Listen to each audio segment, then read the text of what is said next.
I wasn't even looking for it. That's the part that keeps replaying in my mind how accidental it all was. No curiosity, no suspicion, no moment where I felt like something was missing and went digging for answers. I was just passing time, doing something ordinary, half distracted, the way you are when your mind is somewhere else, but your hands still need something to do, and then I saw it. At first, it didn't register as important, just a small thing. The kind of thing you'd normally scroll past or ignore, or forget 5 minutes later. But something in me paused. Not sharply, more like a quiet hesitation, the kind your body does before your mind catches up. I remember thinking, why did that stop me? I looked again, still didn't understand why my chest felt tight. It wasn't shocking. It wasn't dramatic. There was nothing about it that screamed revelation or betrayal or truth uncovered. In fact, if anyone else had seen it, they probably wouldn't have given it a second thought. But I wasn't anyone else. And she wasn't just anyone. What I found was it meant for me to analyze. It wasn't evidence. It wasn't a secret. It wasn't even something she tried to hide. It was something that existed quietly, like a sentence written for one reader only. And somehow, without trying, I became that reader. I didn't tell her right away. Not because I was afraid, but because I didn't yet understand what I was holding. Some things need to be felt before they can be spoken. If you rush them into words too quickly, you flatten them. You turn something alive into something explainable. I didn't want to explain this yet. I wanted to sit with it, so I carried it with me for the rest of the day, through conversations, through routines, through moments where I nodded and smiled while my thoughts were somewhere else entirely. Every now and then, it would surface again, not as a question, but as a weight, not heavy in a painful way, but in a significant way, like something that had found its place inside me and wasn't asking permission to stay. I started noticing things differently after that. The way she pauses before responding when something matters to her, the way she chooses her words carefully, not to be polite, but to be precise. The way she doesn't fill silence unless it serves a purpose. These were things I already knew about her. But now they felt connected, like pieces of language I hadn't realized she was speaking all along. What I found wasn't about her past in the way people usually mean that word. It wasn't a story she needed to tell or defend. It wasn't something that explained her or justified her. It was quieter.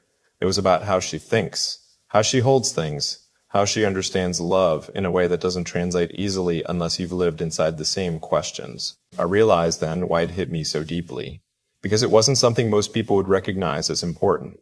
Only someone who has carried similar thoughts, similar doubts, similar hopes would understand why this mattered. Only you would understand it. That's when it stopped feeling like something I'd found. It started feeling like something she'd left behind without realizing she was leaving it for me. I thought about all the conversations we'd had before this, the late ones, the quiet ones, the ones where nothing dramatic happened, but something shifted anyway. I thought about the way she listens, not to reply, not to fix, but to receive. And suddenly those conversations made more sense. This wasn't new. I was just finally seeing it. There's a strange intimacy in realizing you've been known before you fully knew yourself. Not in a controlling way, in a patient way. Like someone noticed patterns in you that you were still too busy surviving to recognize. That's what this felt like. Not discovery. Recognition. I asked myself honestly if this changed anything. The answer surprised me. It didn't change how I felt about her. It clarified why I felt that way. It explained why being with her never felt like performance. Why I never felt the urge to exaggerate or minimize myself. Why my silences around her never felt awkward. Because somewhere, without ever stating it, she had already understood something about me and chosen to stay anyway. What I found wasn't romantic in the traditional sense. No declarations, no poetry, no promise written in bold. It was practical, thoughtful, almost restrained. And that restraint told me everything. People who haven't lived deeply tend to express love loudly. They mistake volume for sincerity. People who have lived who have lost, questioned, rebuilt tend to be quieter with the things that matter most. They don't need to announce them. They trust that the right person will recognize them. I wondered how long this had been there, how long she'd been carrying this understanding without needing to explain it to anyone, whether she even realized how much it revealed about her. That made me see her differently, not as someone mysterious, but as someone intentional, someone who doesn't scatter herself emotionally, someone who doesn't need to be understood by everyone only by the one who matters. And suddenly, the idea of future wife felt less like a label and more like a recognition of alignment. Not destiny, not fantasy, understanding. I started thinking about how rare that is, how often people talk past each other, love past each other, commit past each other, never quite landing in the same emotional place at the same time. how often relationships survive on effort instead of comprehension. This didn't feel like effort. It felt like finding the missing note in a melody you didn't know was incomplete. I kept replaying the moment I found it, not because I wanted to relive it, but because I wanted to understand why it mattered so much. The more I sat with it, the clearer it became. This wasn't about information. It was about resonance. It told me that when she looks at love, she isn't asking, how do I keep this? She's asking, how do I hold this without breaking it? That question changes everything. It changes how you argue, how you forgive, how you choose silence over being right. And I realized then that so many of the moments that made me feel safe with her weren't accidental. They were expressions of that question, lived out quietly. She wasn't avoiding conflict. She was protecting meaning. She wasn't withholding. She was discerning. I felt something then that I hadn't felt in a long time. Not excitement, certainty. The kind that doesn't rush you forward, but settles you where you are. I didn't feel like I needed to confront her or ask for explanations. I didn't feel the urge to bring it up just to hear it spoken aloud, because some understandings don't need confirmation, they need respect. Still, I knew I would tell her eventually, not because she owed me anything, but because this was something shared now, whether she intended it or not. And when I do tell her, it won't be framed as, I found something about you. It will be framed as, I finally understand something about us. Because that's what this is. Not a discovery about who she was, but a glimpse into how deeply she sees and how quietly she loves. And the strange part is, once you see something like that, you can't unsee it. It doesn't fade. It doesn't soften. It simply becomes part of how you know a person. That's what happened to me. I didn't go looking for proof. I found understanding. And I know, without needing to explain it yet, that only one person in the world would truly understand why this mattered. You. And that's why this feels like the beginning of something I haven't put into words yet. Not because I don't know what it is, but because some things deserve to be carried gently before they're spoken aloud. After I found it, I started noticing how carefully she moves through the world, not cautiously, intentionally. There's a difference, and once you see it, you can't confuse the two again.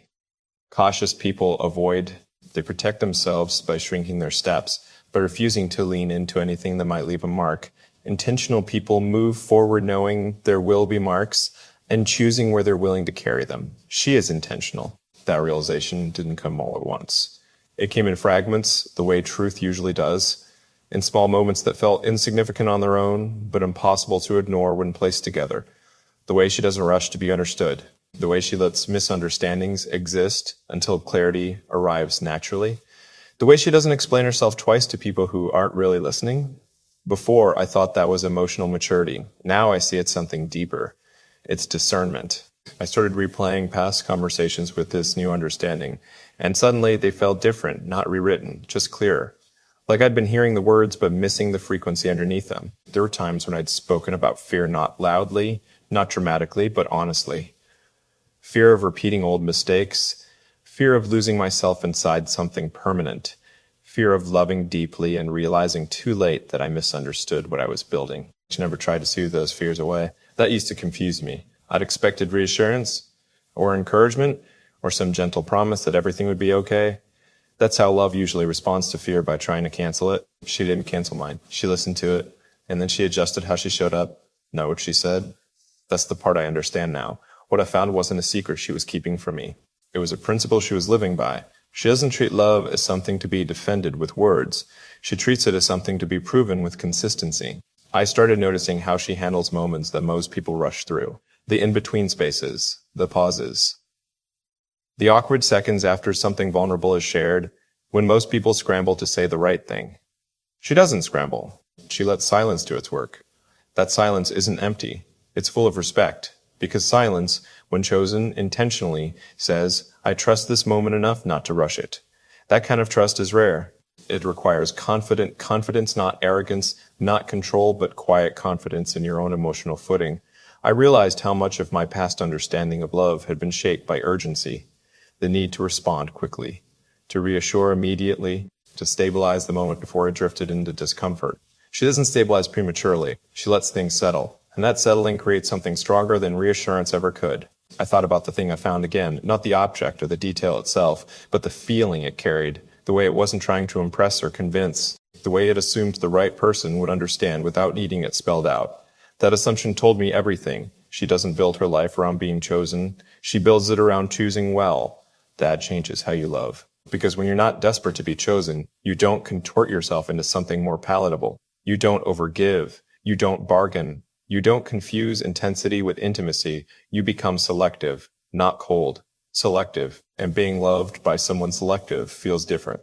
It doesn't inflate you. It steadies you. I started seeing how often she chooses restraint, not because she lacks emotion, but because she respects it. She doesn't say everything she feels the moment she feels it. She gives her emotions time to clarify themselves before offering them to someone else. That kind of self-trust is powerful. It means when she does speak, she means it. And when she does choose, she's already considered the cost. I realized then that the thing I found wasn't meant to be discovered in isolation.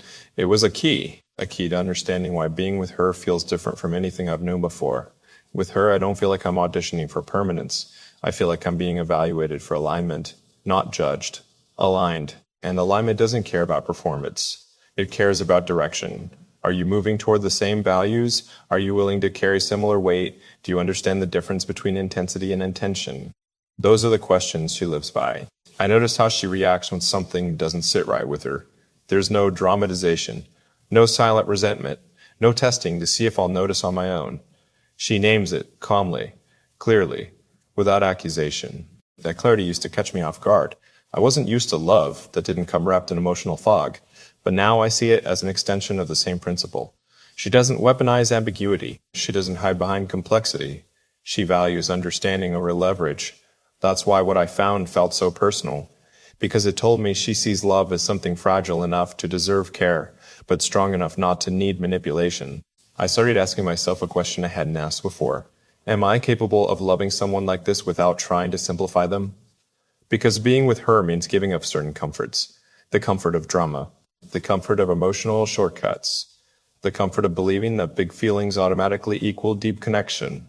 With her, depth is quieter. It builds slowly. It asks you to pay attention. I noticed how much attention she pays to patterns, not moments, to behavior over time, not bursts of effort, to how someone treats her when there's nothing to gain. That kind of attention doesn't flinch. It remembers. And being seen that clearly is both grounding and confronting. You can't hide behind charm. You can't compensate with intensity. You have to be consistent.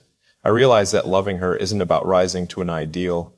It's about sustaining a standard, and that standard isn't perfection. It's honesty. Not radical honesty as performance, but lived honesty. The kind that shows up in follow-through, in how you repair, in how you repair, and how you respect boundaries even when they inconvenience you. That's the love she understands. That's the love she offers. And that's why what I found mattered so much, because it showed me that she wasn't waiting for someone to save her, complete her, or overwhelm her. She was waiting for someone who could meet her. Not halfway, not occasionally, consistently. That realization shifted something deep inside me. I stopped wondering whether I was enough. I started asking whether I was aligned.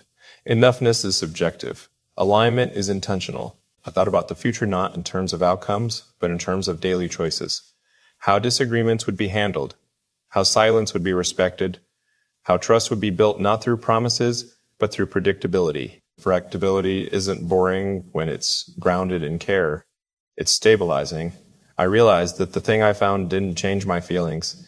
It changed my understanding of the responsibility those feelings carry, because loving someone like her means being mindful of impact, of tone, of timing, of presence. It means understanding that love isn't just what you feel, it's what you do with what you feel. That's heavier than romance, but it's also more honest. I haven't told her yet, not because I'm afraid of the conversation, but because I want to approach it with the same care she approaches everything else. I don't want to turn it into a moment that demands response or explanation. I want it to be shared, not exposed, because what I found wasn't something to confront, it was something to honor. And when I do tell her, I won't ask, why did you keep this? I'll say, I see how you love.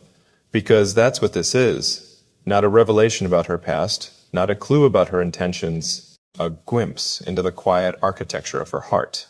And now that I've seen it, I understand something that changes everything. Love for her isn't about being understood by everyone. It's about being understood by the right one. And the fact that I recognize that it landed the way it did tells me something important too. It tells me I'm not just loving her. I'm learning how to love like her, more carefully, more consciously, more truthfully. And once that begins, it doesn't stop. It becomes part of who you are. That's what this moment has given me. Not certainty, alignment. And alignment, I'm learning, is the quiet beginning of something that lasts. After that, the weight of what I'd found didn't feel heavy anymore. It felt precise. Like something had finally been placed in the correct spot inside me, aligning pieces I didn't even know were misaligned. I wasn't restless about it. I wasn't anxious to resolve it. I wasn't even eager to talk about it yet. I was attentive. That's the word that fits best. I became more attentive to how she exists in moments that don't require effort, the unscripted ones. The ones that reveal a person not through what they say, but through what they don't rush to fix. I noticed how she handles being misunderstood. Not defensively, not resentfully. She doesn't chase correction. She lets truth reveal itself over time, trusting that clarity has a longer shelf life than reaction. That used to confuse me. Now, it feels like wisdom. Because people who are secure in their inner world don't panic when they're temporarily misread, they don't feel the need to correct every assumption. They know that the people who matter will eventually see clearly, and the ones who don't were never meant to understand everything anyway. That's a hard way to live. It requires restraint.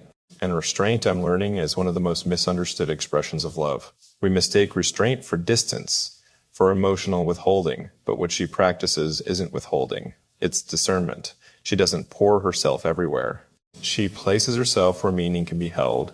I started seeing how much intention that requires, how many impulses she must pause before acting, how many emotional reactions she must feel fully and then choose not to express immediately, not because they're wrong, but because timing matters. I thought about how often I'd equated immediacy with honesty, how I'd believed that saying something the moment I felt it was the purest form of truth.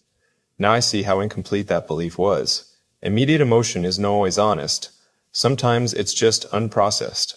She understands the difference, and being with someone who understands that forces you to slow down, not because you're afraid of conflict, but because you respect accuracy. Accuracy in emotion is rare. Most people speak from reaction. She speaks from clarity. That clarity doesn't come from certainty. It comes from patience with herself. I notice how she treats her own feelings. Not indulgently, not dismissively, but responsibly. She doesn't dramatize them. She doesn't suppress them either. She lets them inform her without letting them lead recklessly. That's not emotional distance. That's emotional leadership. And watching that made me examine how I lead myself. I realized how often I'd used expression as relief, how saying something quickly allowed me to discharge discomfort without sitting in it long enough to understand it, how that relief sometimes came at the cost of precision. She doesn't seek relief. She seeks alignment. That difference changes everything. I started noticing how rarely she reacts impulsively. When something unsettles her, she doesn't immediately name it as wrong or unfair. She observes it. She asks herself what it's touching. She waits until she understands why it matters before she decides how to respond. That process is invisible unless you're paying attention. But once you see it, you can't unsee it. And once you realize someone loves that way, you understand why what I found felt so personal. It wasn't an emotional artifact. It was evidence of a philosophy. A philosophy that says love should be careful, not cautious. Careful. Careful with words. Careful with timing. Careful with impact. Careful not to confuse intensity with sincerity. I begin to see how often love fails not because people don't care enough, but because they don't slow down enough to carry what they care about properly. She slows down, not out of fear, out of respect. I notice how this respect extends to me in ways I hadn't fully appreciated before. How she never assumes intent when something lands wrong. How she asks questions before drawing conclusions. How she allows me space to clarify without making me feel like I'm on trial.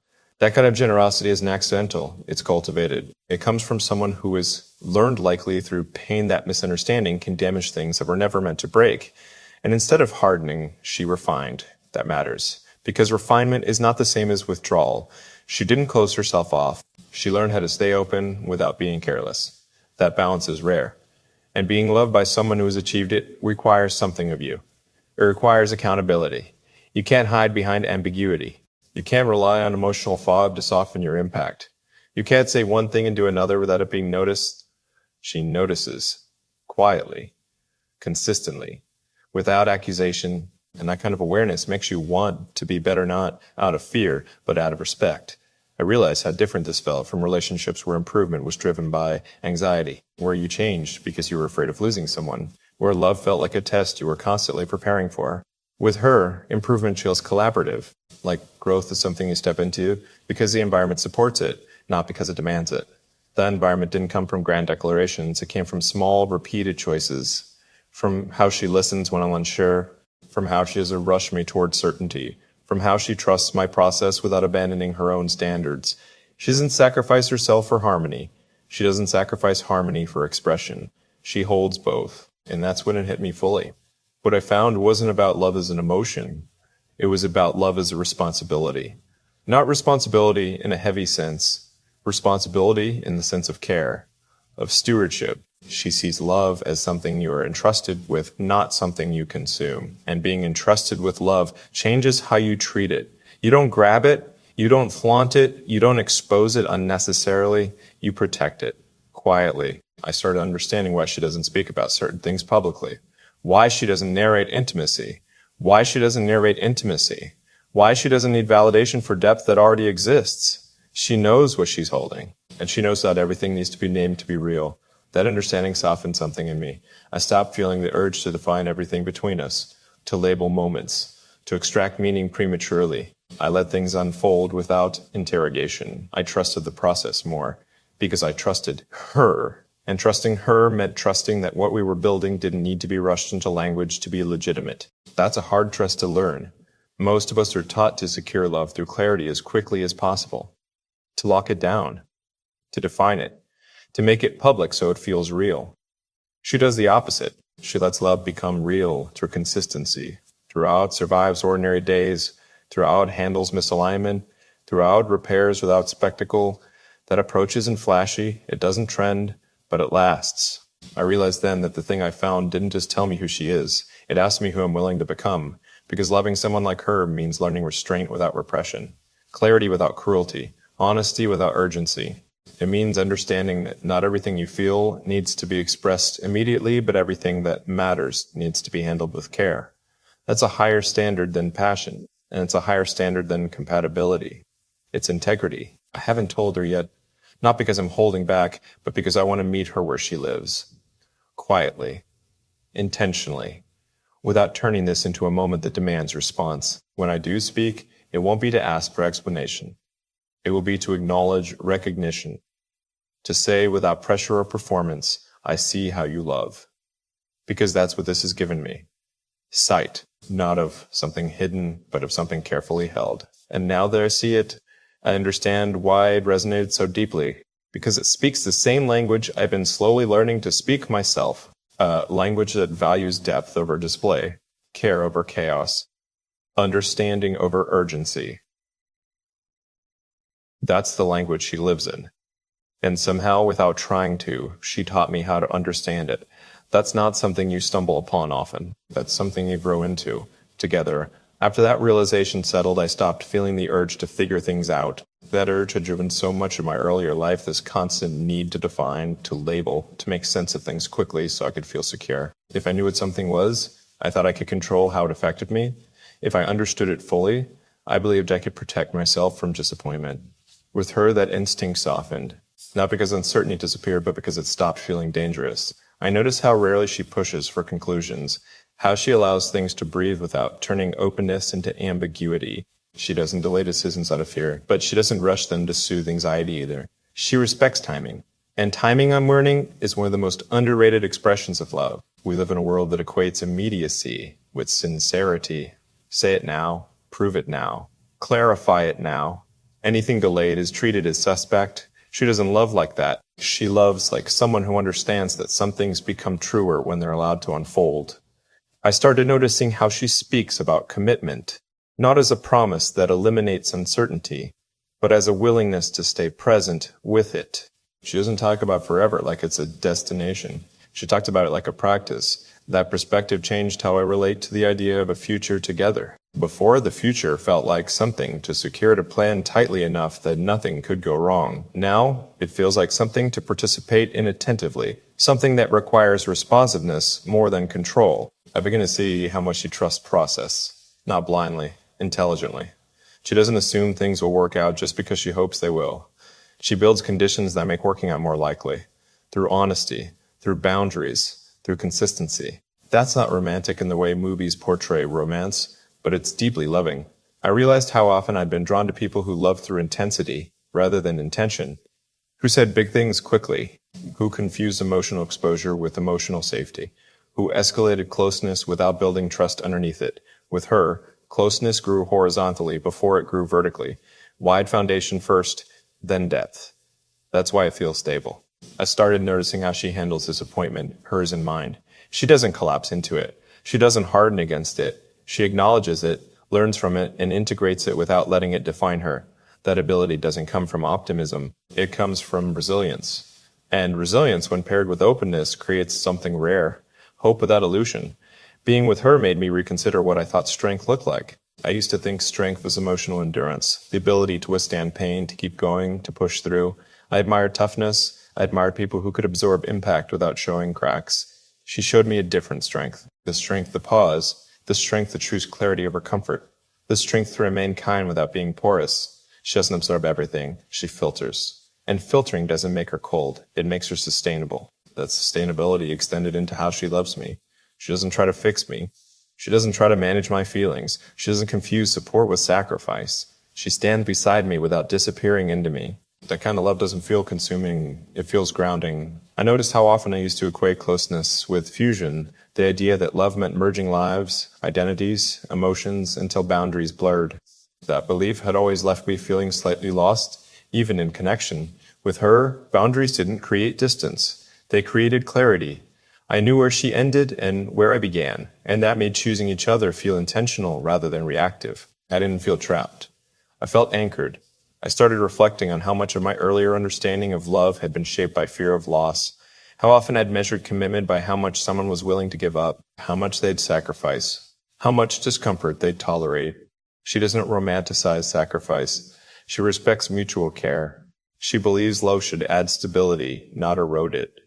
That belief changed how I think about marriage. Marriage stopped feeling like a vow to endure anything at any cost. It started feeling like a commitment to protect what's good together. That protection isn't dramatic, it's deliberate. I realized that the thing I found, the thing that only she would understand, wasn't a clue about her intentions. It was evidence of her values, and values don't shift easily. They guide behavior even when no one is watching. I notice how consistent she is across contexts, how she doesn't change tone depending on audience, how she doesn't perform vulnerability for closeness or competence for respect. She's the same person in private that she is in public, just quieter. That quietness isn't absence, it's alignment. Being around that kind of alignment made me uncomfortable at first, not because it was wrong, but because it asked me to examine my own, where I was still adapting myself to fit situations instead of standing firmly in who I am. I started shedding habits that no longer served me. Over-explaining, preemptive apologies, emotional buffering to avoid conflict, not because she demanded it, but because those habits felt unnecessary around her. I didn't need armor, I needed presence. That presence deepened our connection in ways that didn't announce themselves. I didn't feel closer in a dramatic sense. I felt more settled. Settled doesn't sound exciting, but settled is where things last. I started thinking about what it means to grow old with someone not romantically, but realistically, sharing decisions, navigating loss, holding space for change, allowing each other to evolve without panic. She understands that evolution isn't betrayal, it's inevitable. And loving someone long-term means allowing them to change without interpreting it as abandonment. That understanding made the idea of a future together feel spacious instead of constricting. I didn't feel like I'd be trapped in a version of myself I outgrew. I felt like I'd be supported through becoming someone new. That's rare. I realized how much trust that requires, not just in the other person, but in yourself. Trust that you can communicate, trust that you can repair, trust that you won't disappear when things shift. She trusts that, and she invites that trust in others by modeling it herself. That's when it became clear to me that what I found wasn't just something personal between us. It was something foundational, a way of loving that doesn't demand constant proof, a way of committing that doesn't eliminate uncertainty but contains it, a way of being with someone that doesn't rush intimacy but deepens it over time. I haven't told her yet, not because I'm holding something back, but because I want to speak from the same place she lives from, carefully, intentionally, without urgency. When I do speak, it won't be to claim anything or define anything. It will be to acknowledge understanding, to say simply, I see how you choose. And maybe she'll nod. Maybe she'll smile. Maybe she'll say nothing at all. and that will be enough. Because this isn't about uncovering something hidden. It's about recognizing something shared, a way of loving that values steadiness over spectacle, depth over display, truth over urgency. And now that I see it, now that I understand it, I know this isn't something temporary. It's a language, one I'm still learning, one she's been speaking all along. And the fact that I finally hear it tells me something important. I'm ready to love, not just deeply, but responsibly. Not just passionately, but consciously. That's what this moment has given me, not answers. Orientation. And orientation is what allows you to move forward without rushing, confident that you're walking in the right direction, even when the path isn't fully visible yet. That's the kind of future I can step into. With her. Slowly. On purpose. At some point, I stopped thinking of what I found as a thing. It became a lens, not something I carried around consciously, not something I referenced in my head every time we spoke, but something that quietly reshaped how I understood every interaction afterward. Like once your eyes adjust to a certain kind of light, everything else looks different even when you're not trying to notice it. I began to see how carefully she protects meaning, not her self-meaning. She doesn't waste it on moments that won't hold it. She doesn't spill it where it will be misunderstood or diluted. She treats certain thoughts, certain feelings, like they deserve the right container before they're shared. That's not secrecy. That's respect. And suddenly, so many things made sense. Why she doesn't narrate our relationship publicly. Why she doesn't rush to explain us to people who aren't really listening. Why she's selective with words that most people throw around casually. She understands that language shapes reality. And careless language cheapens experience. I realized how much of my own life I'd spent trying to be understood, explaining myself, clarifying intent, over-contextualizing emotions, so no one could misread me. I'd equated being understood with being safe. She doesn't operate that way. She prioritizes being true over being understood, and truth, I'm learning, doesn't always translate immediately. That doesn't bother her. She's comfortable letting understanding catch up later. That kind of patience with perception is rare. Most of us panic when we're misunderstood. We rush to correct the story, fearing that silence will harden into something permanent. She trusts that the people who matter will eventually see clearly, and that the ones who don't were never meant to carry the full picture anyway. That trust isn't arrogance. It's self-possession. And being close to someone who is self-possessed teaches you something uncomfortable, how much of your own behavior has been driven by fear of misinterpretation. I started noticing my own impulses more clearly. The urge to clarify, the urge to justify, the urge to soften truths before they could land with impact. Around her, those urges felt unnecessary, not because she didn't care, but because she wasn't building conclusions from fragments. She waited, she observed. Should that pattern speak? That made me feel seen in a way that didn't require constant explanation. Being seen through pattern instead of performance is deeply grounding. It also demands integrity. Because you can't hide behind one good moment or one eloquent explanation. Over time, who you are becomes visible regardless of how well you articulate yourself. She sees that. She values that. And loving someone who sees you that way changes how you show up. I became more consistent, not because I was trying to impress her, but because inconsistency felt out of place in something this intentional. I didn't feel watched or judged. I felt accounted for, like my actions mattered because they contributed to something shared. That's a subtle shift, but a profound one.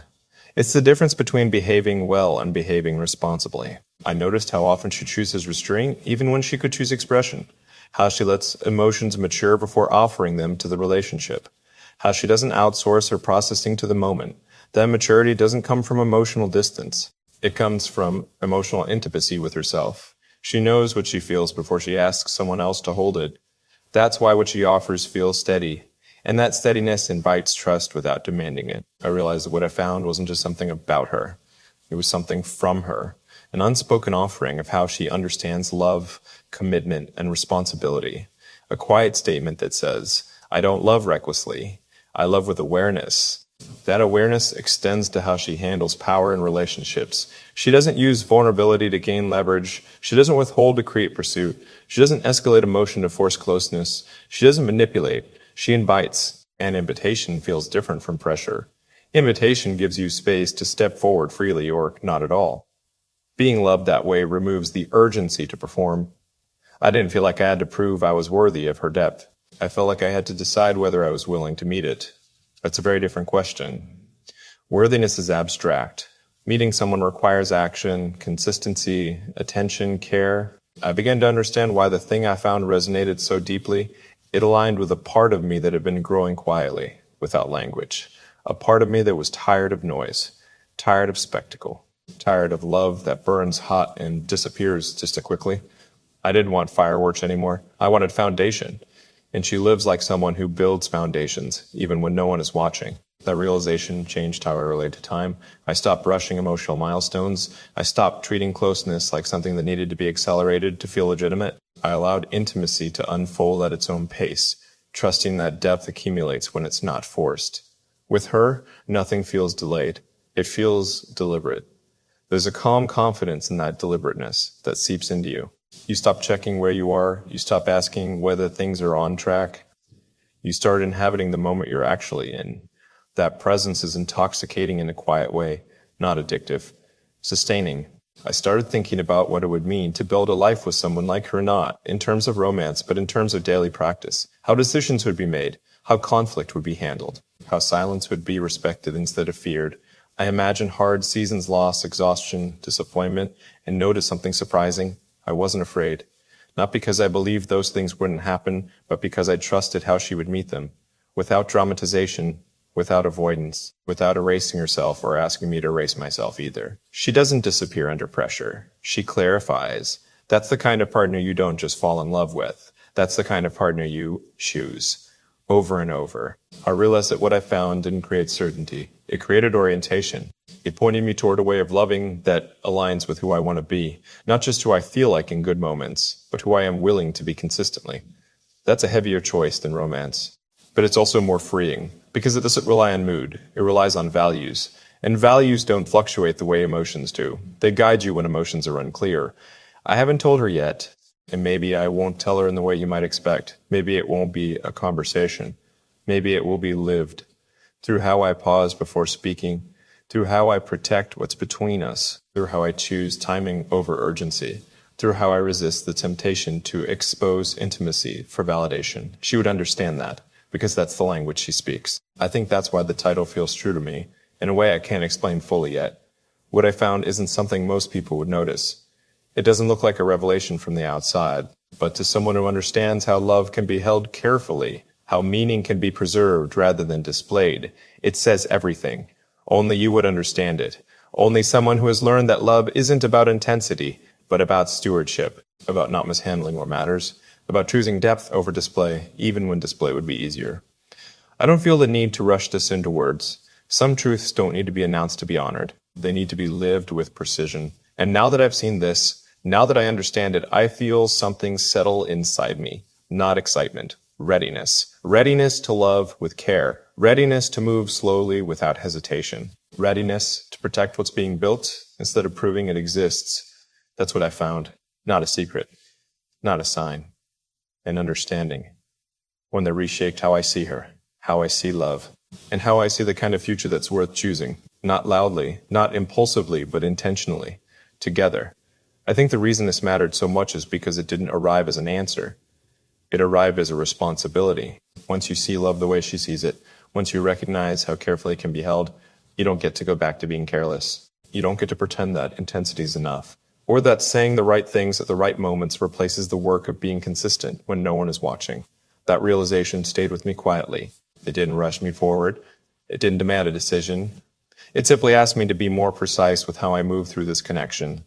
I stopped thinking about love as something that happens to you, something that overtakes, overwhelms, carries you whether you're ready or not. I started seeing it as something you participate in deliberately, through attention, restraint, timing, and care. That shift changed how I show up with her.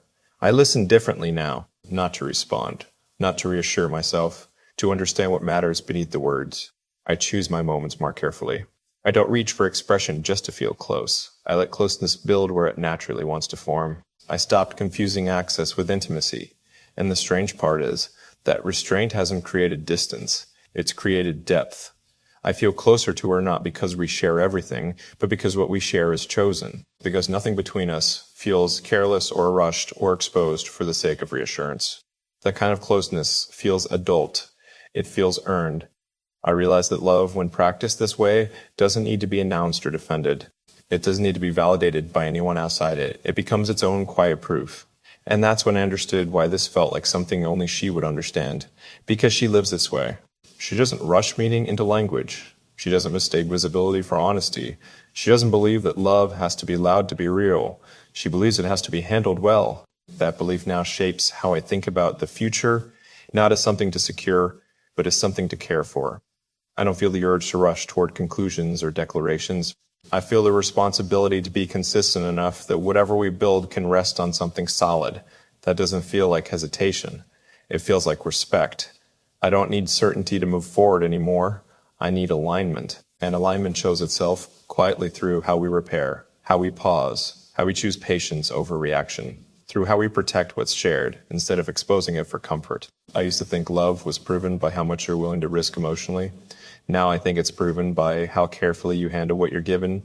She handles love like it matters. Not like it's fragile, but like it's valuable. And being loved by someone who understands that teaches you to rise to the same standard. Not because you're afraid of losing them, but because you don't want to mishandle something this rare. I haven't told her explicitly what I found, and maybe I never will in words, because some understandings aren't meant to be spoken, they're meant to be mirrored.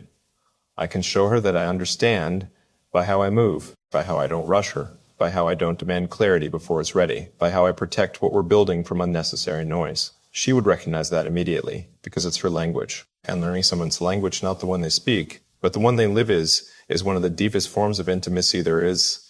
I don't feel the need to rush toward the future. I feel the desire to build it carefully, to make choices that honor what we've discovered instead of exploiting it. To love in a way that doesn't exhaust itself trying to prove it exists. That's what this moment gave me. Not excitement, orientation, not answers. Responsibility. And that responsibility feels right. Because love, when it's real, doesn't just make you feel chosen, it asks you to choose wisely. Every day. Quietly. With care. That's the kind of love I'm ready for now. And if she ever wonders whether I truly understood what she was offering without saying it, I think she'll know. Not because I told her, but because I loved her the way she loves. Carefully, intentionally, without urgency, and without needing anyone else to witness it.